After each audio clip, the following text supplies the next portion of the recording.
Hey everybody, welcome back.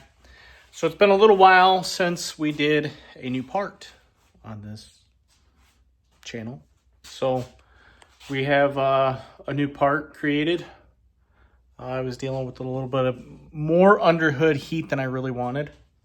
You guys know with autocross, if you guys have done autocross, it's not very high speed. There's not a lot of opportunity for the heat to escape. So in order to get the heat to escape, a lot of autocrossers do hood vents. So I was not happy with the hood vents that I found. Certain people have used like 5th gen hood vents, and I felt like it didn't fit the hood.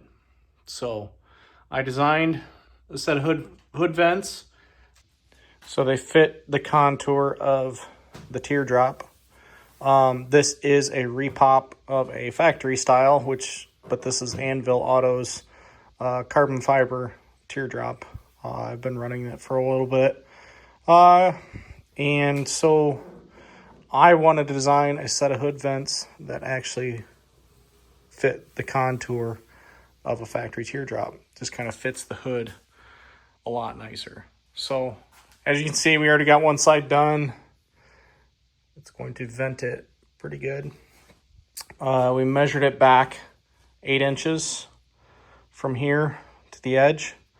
That puts us behind, sneak over here, that puts us behind the radiator. The key to that is to try to get that radiating heat out through these vents. So we're going to try that. And should lower our temperature underneath the hood and hopefully relieve some of that high pressure. And yeah, looks pretty good. But as you can see, got one side done, one side left to do. So this is how they're going to come, not bent. That way they are the same left to right. Plus they can be used as a template when you go to put them in. Like I said, I measured from this edge to the front edge. It's designed to be the same angle all the way across here as it is here. As you can see, it's the same angle from, that's what we use the angle from. So we measured 8 inches back. That's what they're designed to be. And it should put it right behind the radiator. So, yeah, like I said, these are going to come raw steel. We might do some in aluminum down the road. We're open to other things. We might do them vented, or we might do them pre-bent and powder coated.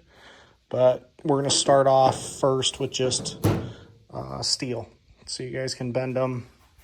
As you can see, they're designed to be bent, and then the back edge is pre-cut a little bit to bend it. And then the edge up here, the reason why this is a little bit thicker than like back here, is to utilize so you can cut the hole bigger underneath the hood, and it actually allows this first vent to actually work. Some of the other ones don't offer that. They don't offer that extra buffer to push the vent back a little bit and opens your hole up.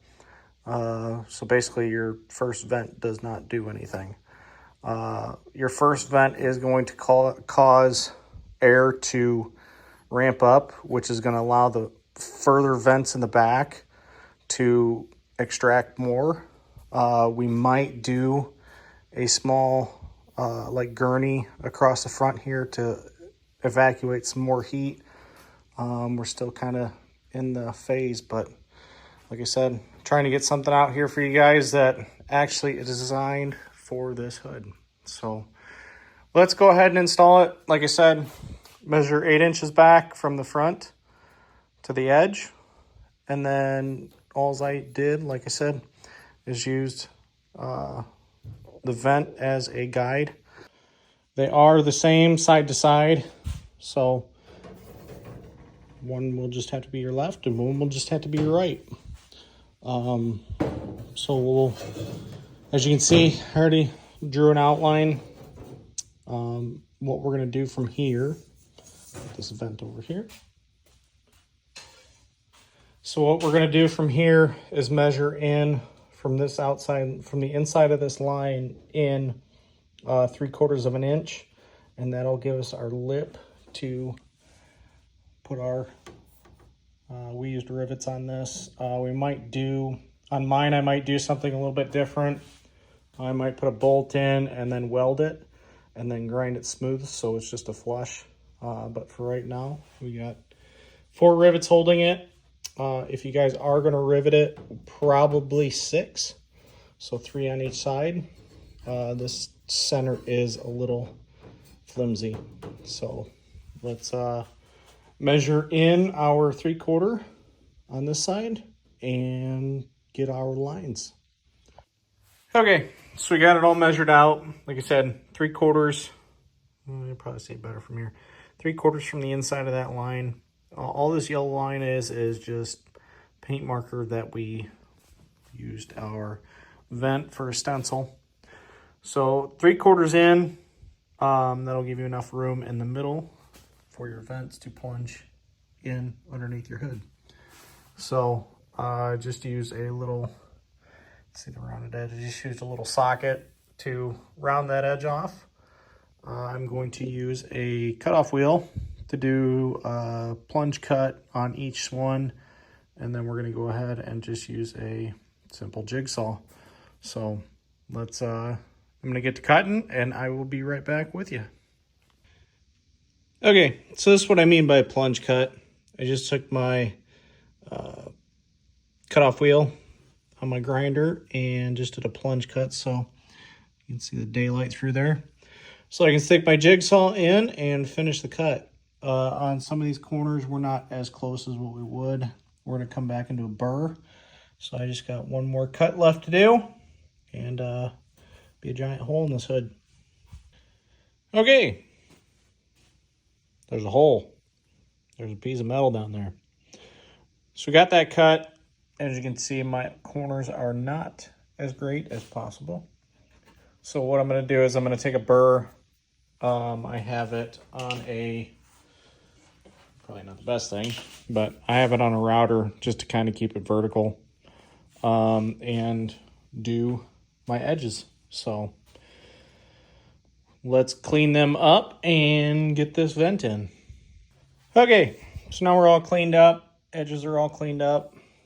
And we will probably do a little bit more work. Like this sharp edge, we'll probably round that off. But now what you can do is this will go, that's why the tracing it is so important, because now place it in the traced out area, and we are going to measure 3/8 from this edge in, 3/8 from this edge in, all the way around, and then we'll put a piece of tape on that edge so that we can get our corner points for our rivets. Okay, so you can see the tape mark on there. I just took that right to the corner there, drilled my hole. Same on this side, and then laid it over my outline, like so, and punched a hole all the way through the hood. So now we're going to pull the tape off. I'm on 2 sides, so it's not going to move once I get the front 2 riveted. And then we will do the same mark in the corner, and we will drill all the way through the hood and rivet the back, and then that will be in place. Doing this one a little bit different than I did this side. I bent this side first. I'm going to try riveting it first and then bending the vents. So I'm going to give this one a try and let you know if it works or not. So let's pull this tape and rivet these 2 corners and drill our back corners. Okay, so that worked out perfect. I just bent them up after I had it all mounted down. I am pulling these back off. Like I said, these are raw steel. I just kind of wanted to get a visual of them on the car and get them bent the way I wanted to. We're going to prep these and get them powder coated. And yeah, turned out really cool. I like how it fits with the teardrop. So let's get it on the car and see how it looks. Okay, so we got the hood on, and I could not be more happy with how it looks. So super simple. Like I said, use it as a guide. Just use your imagination on how you want to mount it. Like I said, this is the easiest way riveting it. But like I said, I think what I'm going to do is put bolts through and then weld the bolts to the vent and then grind the bolt flat so that it's a smooth finish all the way across and it just kind of stays there. So I'll give you some close-ups here. 8 inches back is absolutely perfect with what I have as far as a radiator goes, and mine is super thick. It's a 3-core dual pass, and it's thicker than normal. So you guys can play around with it. 8 inches from the front edge to the front edge of the vent was perfect for me, but that's where it's designed for. And yeah, like I said, could not be more happy. So I'll give you some close-ups here, and yeah, have a good one. Hopefully you enjoy hood vents if you picked them up. If you're looking at getting them, they will be available. Yeah, they're available. Thanks.